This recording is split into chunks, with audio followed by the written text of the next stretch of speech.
Imagine a sport that crosses continents and centuries, not just entertaining, but transforming ancient traditions. What if I told you that soccer, the world's most popular game, has had a profound, often surprising impact on indigenous cultures in ways you'd never expect? Forget what you think you know about goals and glory. This is a hidden story of cultural exchange, resilience, and reinvention. For indigenous communities, soccer is more than a game.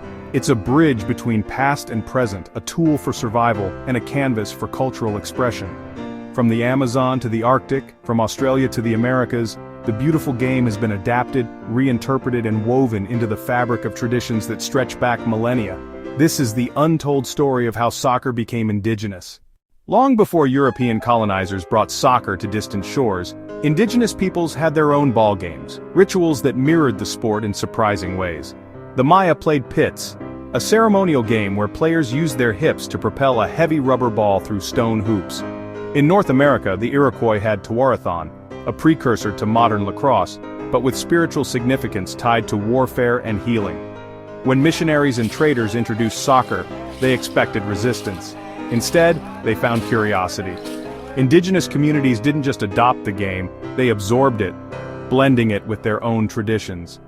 In the highlands of Guatemala, Mayan players incorporated ceremonial blessings before matches. In New Zealand, the Maori infused the haka into pre-game rituals, turning intimidation into art. Soccer wasn't imposed, it was transformed. The soccer field became more than a place to play. It became a space where cultures collided and merged. In the Andes, Quechua-speaking teams played on uneven mountain terrain, adapting their strategy to the altitude and wind. In the Arctic, Inuit players modified the game for ice and snow, using sealskin balls that wouldn't freeze. Rules were rewritten. In the Brazilian Amazon, the Yanomami played without referees, settling disputes through consensus. In Australia, Aboriginal teams incorporated Marngrook-style kicks, high arcing passes inspired by traditional games. The sport wasn't standardized, it was alive, evolving with each community it touched. And then there were the celebrations. In Nigeria, the Igbo merged soccer with masquerade dances, turning goals into theatrical performances. In Alaska, Yupik players wore hand-carved wooden masks during tournaments, honoring ancestral spirits. Soccer wasn't just a game, it was a story told through movement, music, and memory. Soccer became a weapon, not of war, but of resistance. In the 1970s, Mapuche activists in Chile formed teams to unite their people under Pinochet's dictatorship. The pitch was one of the few places they could gather without suspicion. In Canada, First Nations youth used soccer to combat substance abuse, reviving pride in communities shattered by residential schools. Indigenous players broke barriers. Hugo Sanchez, of Otomi descent, became Mexico's greatest striker. David Basanthe, a Haitian Taino descendant, revolutionized coaching in the Caribbean. These weren't just athletes, they were symbols of what their people could achieve. And then came the upsets. In 2017, an all-Maori team defeated a professional Australian club.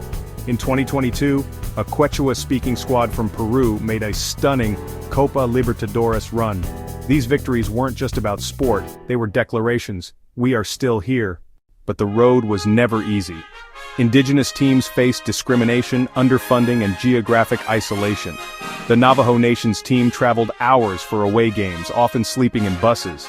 The Sami people of Scandinavia fought for recognition in FIFA, arguing that reindeer herding was valid athletic training. Yet they persisted.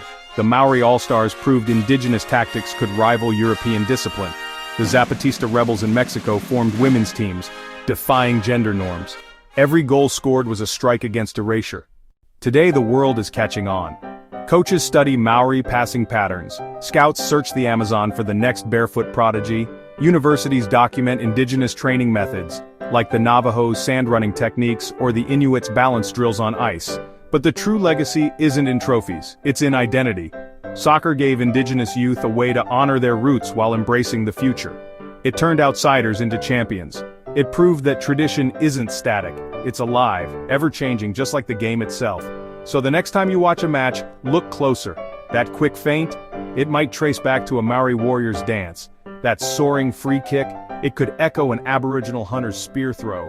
The beautiful game isn't just global, it's ancestral, and it's still being rewritten. This story isn't over.